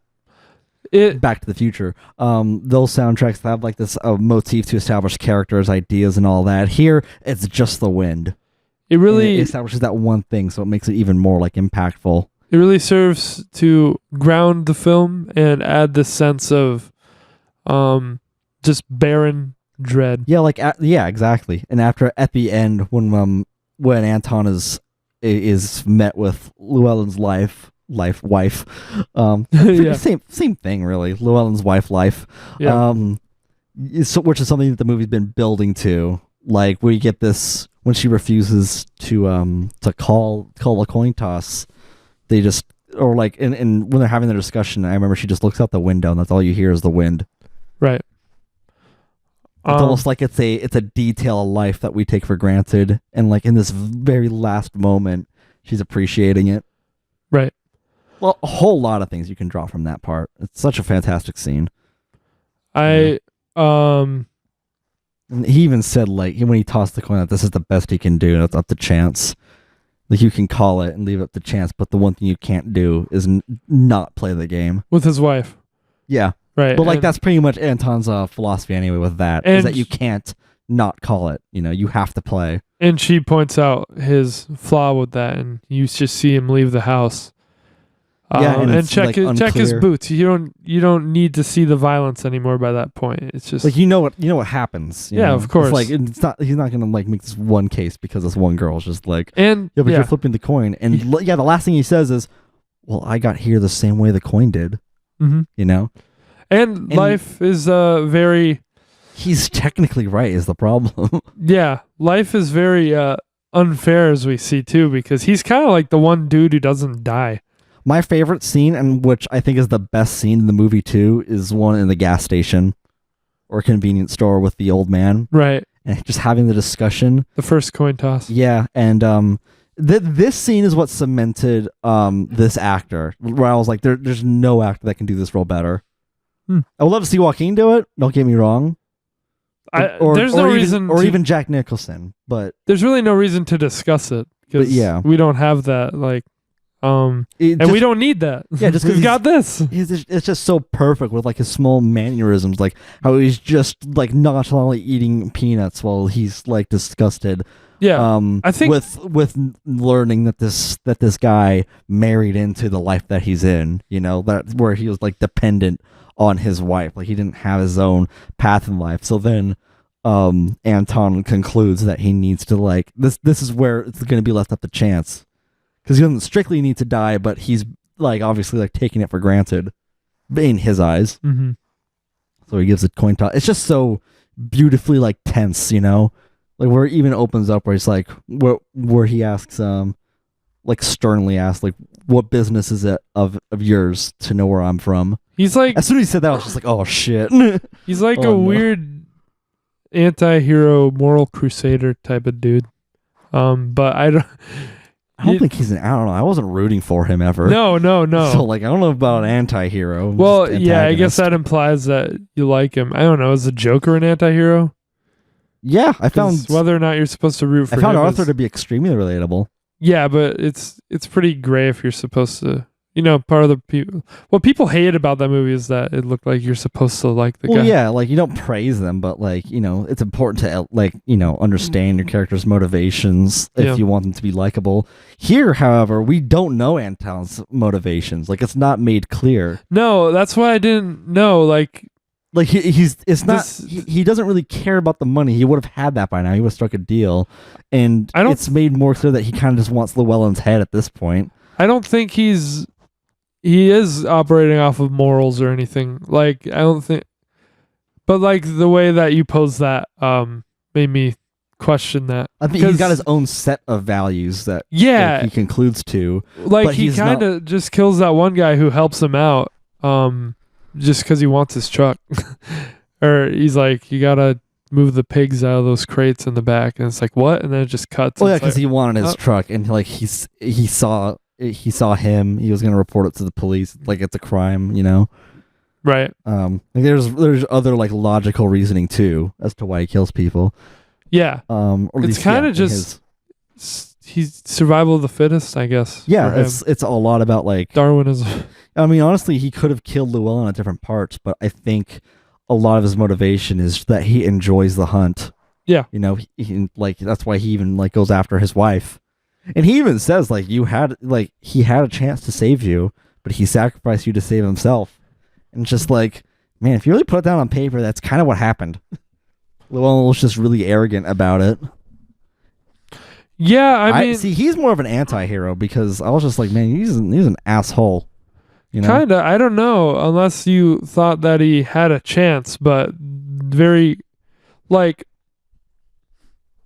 clearly in this film, the only person who's gonna win is Sugar. Well, yeah, that's why, like, from his perspective, he had a chance because it is a certainty to Anton, as well as to the viewer, with what's been established that Llewellyn is gonna die and he's gonna get the money back, like regardless of like his efforts. So he could make it easier and spare his wife. But obviously, like, since what Sugar is doing, is fucking awful, right. Which is, murdering one way or another. And, he challenged that.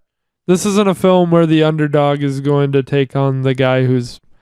But Llewellyn was, like, really arrogant about it. And he didn't even die to him. He died to the fucking, the cartel, I guess. Like, whatever kind of Mexican gang it was. But I definitely can't blame Llewellyn for making the choices that he makes. Well, that makes him a great contrasting character, a great opposition to Anton. But I just mean, like, he's not flawless because of his arrogance and all that. No. So yeah. Very human. Yeah, I'm not saying like, oh yeah, he should have just done this and we would have been better, if he just went along with it. I'm not stupid like that. No, but you think I am? One of those other video essayists. But I do think I don't know where I was going. What was I gonna say? Something strange. Something strange. When Llewellyn dies, to shift gears a little bit, I didn't know it was him. So there's just me being dumb. Oh yeah, I didn't know it was him, but like I didn't like recognize him, but I knew it was him, like given the scene and the angle Tommy that it Lee shows Jones, him. Yeah, I was like, wait, who's that? And then like they just kind of didn't show him anymore, and they started talking about how he's dead. And I went back and I was like, that's him. Like it's just the angle that they chose to show his death is the money shot. The money shot of Llewellyn being dead on the ground. I couldn't tell it was him. Yeah, not me neither. But like, I don't know. Like I knew it was body, but yeah, I didn't recognize him either. So yeah, I thought it was a little strange, and that happened. Also, I didn't think it was him because you check. There's still a half hour or so left. Of the film. I knew it was him given like the context of the scene, but yeah, I didn't recognize him. But knowing that it's him, I think it is a pretty powerful shot. Right. If only they didn't make him, I don't know. Huh? Could have just had a better look on his face. Yeah, because or he could have been wearing something. I don't know. Like it could have just showed like his boots that he bought with the money. Yeah. Like it just not showed his face. Like it could have showed his clothing, but it would need to be more identifiable. Like if he wore like white boots or something, as opposed to just like his generic, brown ones that he had. Right. So and like by all accounts too, like Llewellyn's like a decent, character. He's like a decent man. Like he doesn't cheat on his wife or anything. No. Like when the lady was like offering him beer and shit. Right. So it's just interesting. Like cool little character values and all that. Yeah. Let's see. Do we have anything else? So yeah, we went over a lot. I can't say that it had the impact for me when he died because I didn't know it was him, unfortunately. That's fair. That's serviceable. But I don't know. Do you think that's intentional? Because I gotta say, I don't feel like you were intentionally not supposed to know. No, because him. You are, because there is like emotional reactions of Tommy Lee Jones and his wife. Right. What you don't want to feel in that scene is confusion. Like at all costs, you should be able to feel the emotional weight of that scene. So I guess that does work to its detriment. There's not a lot here that I could say works to this film's detriment, though. So that's a good thing. But it is like, yeah, although it's like not clear, that's like the most you can really gather from that. Right. It's not like it did the rest of the scene wrong. It's just that one part of the element could lead to a larger problem for some people. Right. Even though I didn't visually recognize him, I knew contextually that it was him. Right. Okay. And most of and given though at that scene, mostly I was just like, huh, why can't I fucking see him? Like, I was just like, huh. I was more thinking like, why did the movie get this wrong? Right. I could have dealt with, or I would have preferred more emotional weight there because this was a character that they made me care about. Right. I was invested in him a lot. So, well, I think the fact that it also doesn't show his death is just solidifies like the unexpectedness of death, and also like that it doesn't show him, but I'd like to have been able to identify him. Yeah, you're right. It does earlier. It does stop showing the violence, but like since it shows everything like so bare bones like up front, like and when it stops showing you it, the implied violence is what just becomes like something terrifying. Yeah, it just happens without even. It lets your imagination wonder what happened to them. And sometimes that can be worse than actually knowing what did. As death does in the real world, you don't see it coming, and then it happens, and then it's over. Or sometimes you do see it coming. Sometimes you do. In the shape of a very tall, well-built man with a bowl cut. Yeah, his hair's pretty funny. Yeah, with a giant nose to boot. It's just such a strong face, to make me that's a face you're not gonna forget. Yeah, to make me scared of that guy is quite a feat because his hair was really working against him. I thought it worked pretty well. I mean, what else would it have been if they did any other hair? I felt like he just would have looked generic. I don't know. Yeah, he looked like a coconut. Yeah, looks like that kid from Stranger Things. True. Just all grown up. That's who he becomes. That's his backstory. Right. I haven't seen Stranger Things, so I have no clue. Yeah. Maybe he got dumped by one of his crushes because, they're like 12. He's talking about Will. Yeah. At least in the first season or two. But, yeah. Will got dumped by Jenny, and then he's just like, all right, now I need to kill people. This is what the podcast could be. So, yeah, what was I saying a little while ago? We switched gears. It's very unfair because he doesn't die. He escapes death, actually, at the end. Well, also he recognizes that uncertainty also applies to him. Yes. Which is why he just kind of takes it. And the fucking kids too. Oh, there are your bones sticking out of your arm. Yeah. God, even then I was just like, shut the fuck up, kid. I'll kill you. I'm like positive that I mean, to be fair, also it did subvert Llewellyn's death just because his chase with Anton, I was just like, oh, he's dead. Yeah. I was like, he's dying here. Just how? But he didn't, somehow. So in a way, Llewellyn escaped death there too. Mm-hmm. He defied his fate for a bit. Right. What I was saying is I'm almost positive that those side characters are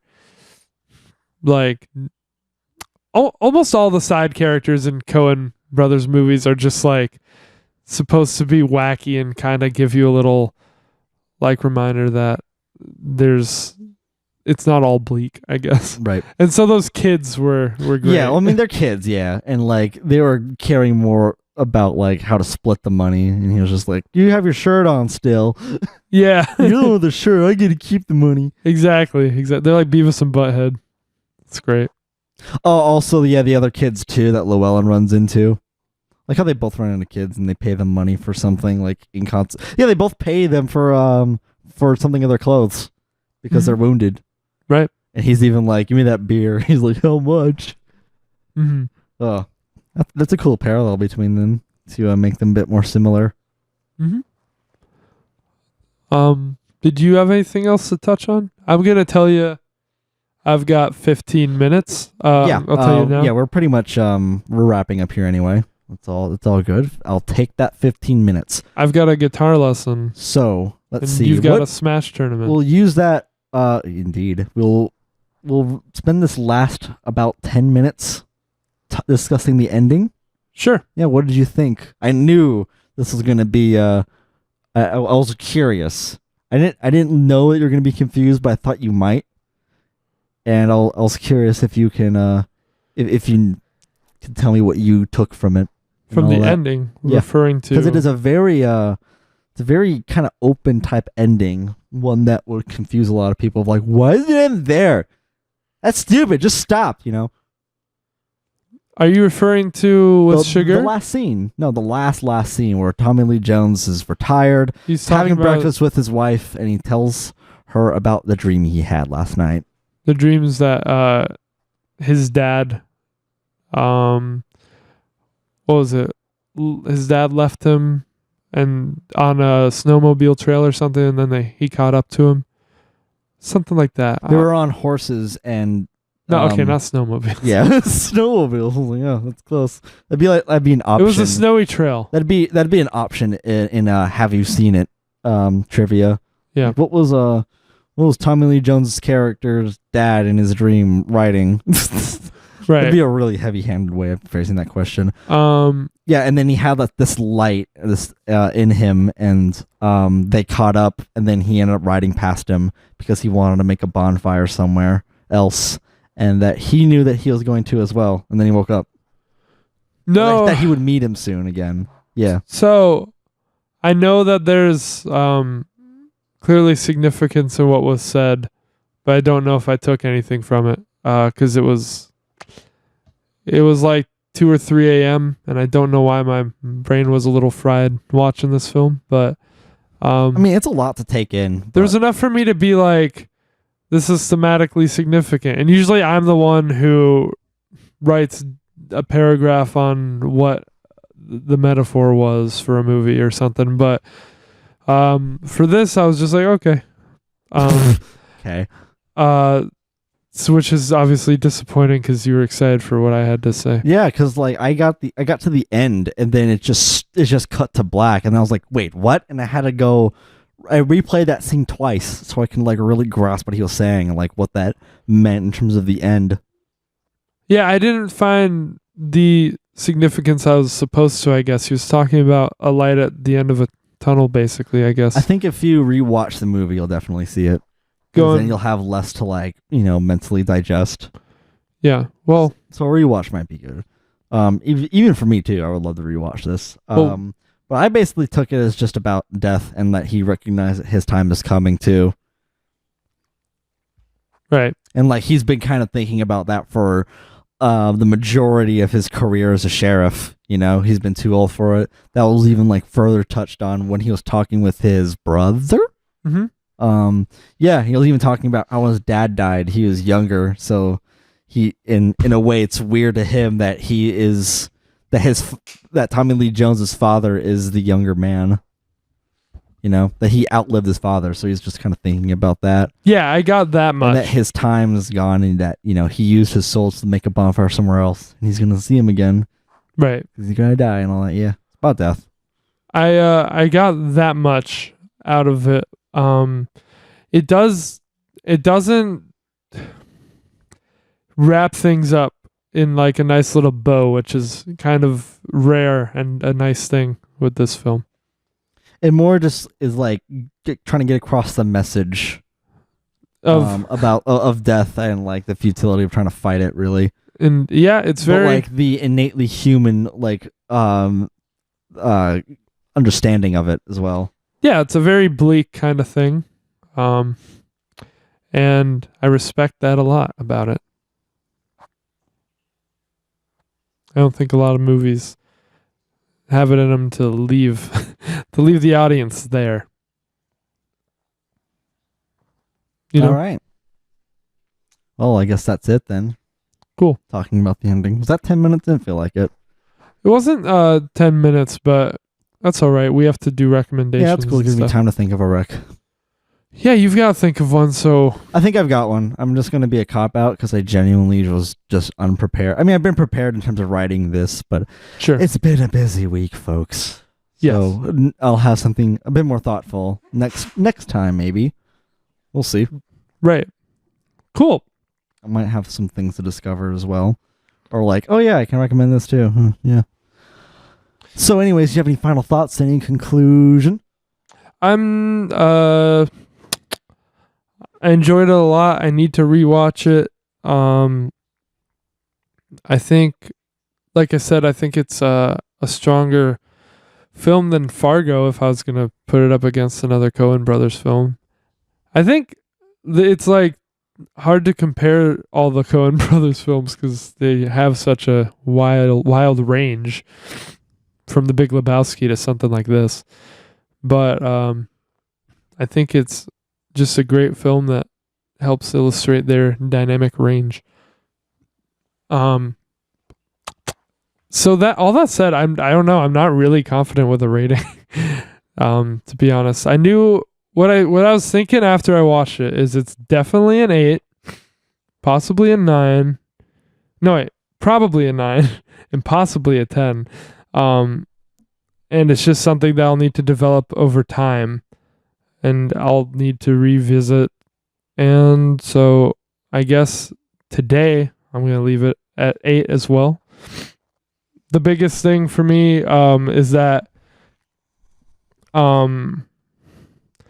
it missed, at least on this viewing, which was probably because of my own state or lack of understanding of aspects at this point in time. Things didn't resonate as much as they could have, which was similar to the first time I saw Synecdoche, New York, which down the line became a 10 for me, but the first time I saw that was an 8. So I'd say this is a pretty respectable place for me to leave it. 8 for now. That's fair. It takes time for you to process information, develop opinions on that. Mm-hmm. And genuinely some things that would need re-observation. That was an interesting sound your cat made there. Yeah, sounds like Coop just pissed my cat off. My other cat off. Sounds like Coop just pissed on my cat. Coop just pissed on my other cat.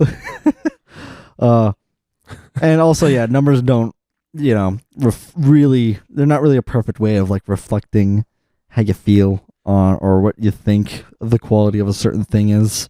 No. That's why in-depth discussion is better. But usually, yeah, that's what we do to give a nice rounded estimate of how we feel, to keep it all concise and a nice bow for listeners and all that. Yeah, I really appreciate... It's kind of like a standard, I really appreciate a number on the end of things. As we do the podcast longer and longer, I find it more of a burden to put a number. Yeah, exactly, right? But knowing that I really appreciate it, and I think it is a challenge, I think we should continue to do numbers. So yeah, I mean, it's just as a like, oh yeah, here, but I'm not really gonna put so much significance behind it of like this is this, We can be candid about like, I'm not entirely even confident in this number, but here. So that's what I did. In some cases more than others, and this one being one of them. Mm-hmm. And likewise, that was Eraserhead for me. What? Oh, yeah. Okay, which was out, 6 to 8. 37 years before this movie? 30. 30. Yeah. Okay. I can't numbers. Crazy. Yeah. Well, I think this is a masterfully crafted movie. There's lots of shots that use to its effectiveness, but other times, like in the case with Llewellyn, not so much. They kind of shit the bed there for some reason. And there's some other shots too that are just like, but there's so many scenes that are just beautifully scripted. I can't think of a better cast for this. I is maybe interested in the book as well, but if it's just so faithful, I'm pretty confident with this movie. Just being my experience of the apparently of the thing. Yeah, apparently Josh Brolin wasn't the first choice at all. He had to try pretty hard to get the role of Llewellyn. Yeah. They were thinking of casting a few other people, actually. And apparently I read on the Wikipedia that he enlisted Quentin Tarantino's help as well as somebody else, I don't remember, to get his foot in the door for this role. So that's pretty cool. Cool. I think he still did wonderfully. Did. Yeah, and Anton Chigurh is no wonder why he goes down in history as one of the greatest, antagonists in film and representations of evil, really. Right. In cinema. I think he's just such a strong character. And I don't think there are really any scenes you could take out in this movie. Right. That wouldn't make a difference. I'd have to rewatch on that with that in mind. But that I can think of, like, if you take out any scene, it would make a big difference in the movie. Yep. So that's an indicator of how strong it really presents itself. So, I'd be comfortable with this getting a 10, but for now, I'm going to give this a strong 9. Right. I see this movie tops a lot of lists of people who've tried to rank the Coen brothers films.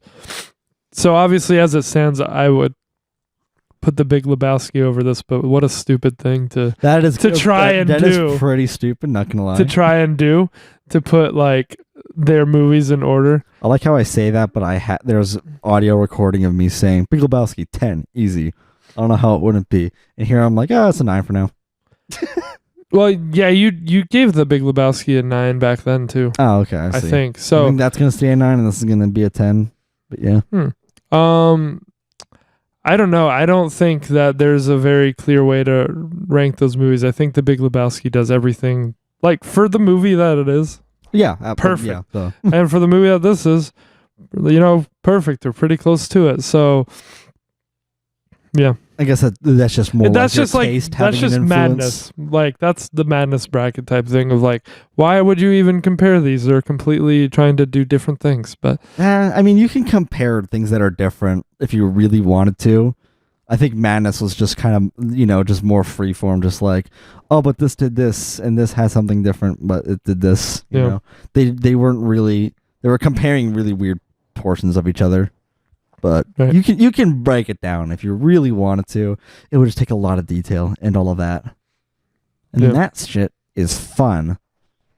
Yay. So anyways. Yeah, on to recommendations, which unfortunately you're recommending for first, even though you didn't have one prepared. Yeah, I think I've got... Okay, what did I call it when I recommend something that I haven't seen yet? A grace? Well, yes, it's a grace, but like, the literal word of it. A suggestion. A risk? Oh, I don't know. I guess. Yeah, I don't know. Like a, I don't know. Sure. I think I said it before on the pod. I just don't remember. Yeah, something I haven't seen before, but I wanted to. It's on my list. And yeah, I'm just taking this out because give me the opportunity to. Well, I think of something that I already know to share next time. It's going to be a movie. Okay. I wonder if you've even seen this. Now I'm wondering if I should give you an album. I've been trying to make us have one of each for each one. You might have honestly seen this, or maybe not. The movie is Under the Skin. Yeah, I've seen it. Oh, you've seen it? Fuck. Yeah.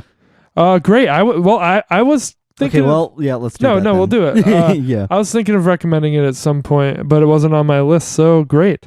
Let's do that. Scarlett Johansson. I guess I won't give my thoughts away.